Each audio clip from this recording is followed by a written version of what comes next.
உணர்வை மான உணர்வையும் இளைஞர்களிடையே எழுச்சியாய் உணர்ச்சியாய் புகுத்தி இங்கே புரட்சி தீ பற்ற வைத்துக் கொண்டிருக்கும் அண்ணன் செந்தமிழன் சீமான் அவர்களின் கரம் பிடித்து தன்மானம் இன்னும் தாழ்ந்து விடவில்லை, தமிழர்களிடையே இன்னும் இனமானம் வீழ்ந்து விடவில்லை என்று இங்கே கூடியிருக்கும் எமது தாய் தமிழ் உறவுகளுக்கு மாலை வணக்கம்.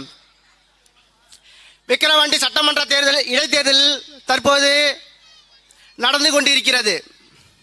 தேர்தல் என்றால் நமது மக்களுக்கு பொது தேர்தல் என்றால் 200 ரூபாய் 500 ரூபாய், இடைத்தேர்தல் என்றால் 2000 ரூபாய் 5000 ரூபாய்.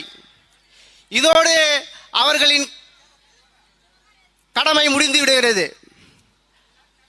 இதை எண்ணிதான் இந்த தேர்தலை இவர்கள் நடத்தி கொண்டிருக்கிறார்கள். மக்களும் இதோடு நம் கடமை முடிந்துவிட்டது என்று எண்ணிக்கொண்டிருக்கிறார்கள்.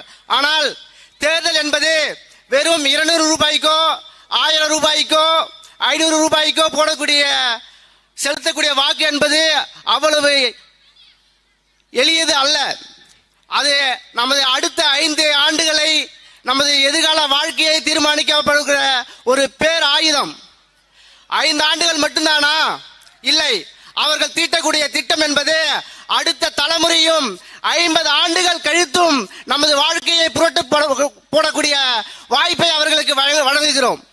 எனவே இந்த தொகுதி மக்கள் இந்த இடைத்தேர்தலை காசு பார்க்கும் ஒரு நிலையாக மாற்றாமல் கருத்துக்களை கேட்டு நமது எதிர்கால வாழ்க்கையை தீர்மானிக்கக்கூடிய ஒரு சூழலாக மாற்ற வேண்டும்.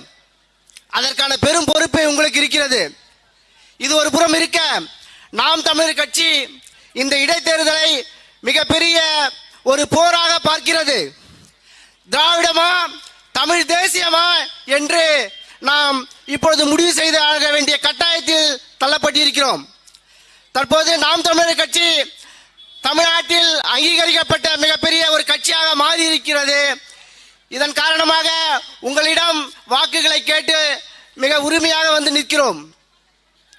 இப்போது நாம் தமிழர் கட்சி வெற்றி பெற்றால் அது வர இருக்கிற 26ஆம் ஆண்டு சட்டமன்ற தேர்தல் ஒரு முன் உதாரணமாக இருந்து நாடெங்கும் ஒரு புரட்சி தீ பரவி இந்த 60 ஆண்டு கால திராவிட ஆட்சியில் இருந்து நமக்கு விடுவிக்கக்கூடிய ஒரு புரட்சி நெருப்பாக இங்கே விதைக்கப்படும் என்பதை நான் தெரிவித்துக் கொள்கிறேன்.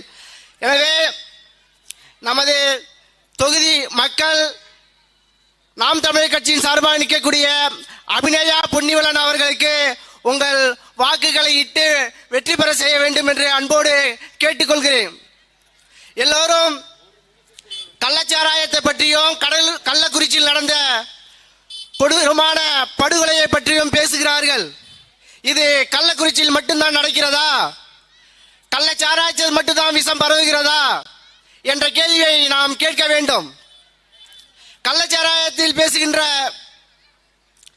இந்த பெருமக்கள் டாஸ்மார்க்கில் நடக்கும் அந்த நல்ல சாராயத்தில் நிகழும் மரணங்களை பற்றி பேசுவதில்லை. ஏன்?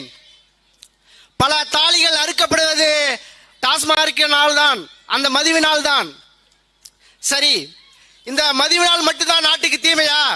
அதை பேசதான் இத்தனை கட்சிகள் இருக்கிறது. இது மட்டும்தான் நாட்டுக்கு கொடுமையா? மற்றது எல்லாம் கொடுமை அல்லவா? சாராயத்தில் விஷம் கலந்து விட்டது, அதை பேசுகிறோம். இப்பொழுது காற்றில் விஷம் கலந்து விட்டது, அதை யார் பேசுவது? செந்தமிழன் சீமான் தான் காற்றில் விஷம் கலந்து பற்றி பேசுகிறார். உணவில் விஷம் கலந்து விட்டது, அதை யார் பேசுவது? அண்ணன் செந்தமிழன் சீமான் தான் உணவில் விஷம் கலந்து விட்டது என்பதை பேசுகிறார். இப்பொழுது தலைமுறையாக அடுத்து வருகின்ற பல தலைமுறையும் பாதிக்கப்பட்டு இலங்கையிலே நடைபெற்ற இனப்படுகொலை போன்று இங்கு தமிழகத்தில் இனப்படுகொலை நமக்கு மறைமுகமாக நடத்தி கொண்டிருக்கும் இந்த திராவிட ஆட்சியாளர்களை வீட்டுக்கு அனுப்ப வேண்டிய நேரம் இது. எனவே நம்ம எதிர்கால தலைமுறையை பார்த்து நாம் வாக்களிக்க வேண்டும். இன்றைக்கு கிடைக்கின்ற 1000 500 ரூபாய்க்காக நம் உரிமைகளை விற்கக்கூடாது என்று கூறிக்கொண்டு நம் தமிழர் நலனை காக்க வேண்டும் என்றால் நீங்கள் எல்லாரிடம் கொடுக்கின்ற பணத்தை வாங்கிக் கொள்ளுங்கள். கண்ணை மூடிக்கொண்டு நாம் தமிழர் கட்சியின் மைக்கு சின்னத்திலே ஒரு வாக்கை தமிழர் நலம் காக்க வேண்டும் என்று அமுக்குங்கள். எதிர்கால தலைமுறை பாதுகாக்க வேண்டும் என்று அமுக்குங்கள். இளைஞர்களுக்கு வேலை வாய்ப்பு கிடைக்க வேண்டும் என்று அமுக்குங்கள். வடநாட்டு இந்தியர்களிடம் நமது உரிமைகள் பறிபோகிறது, அந்த உரிமைகள் பாதுகாக்கப்பட வேண்டும் என்று மைக்கு சின்னத்தில் நீங்கள் அந்த பொத்தானை அமுக்குங்கள். இப்படி பல எதிர்கால நன்மைகளை நினைத்து நாம் தமிழர் கட்சிக்கு வாக்களிங்கள் என்று கூறி வாய்ப்புக்கு நன்றி கூறி விடைபெறுகிறேன். நன்றி, வணக்கம். நாம் தமிழர்.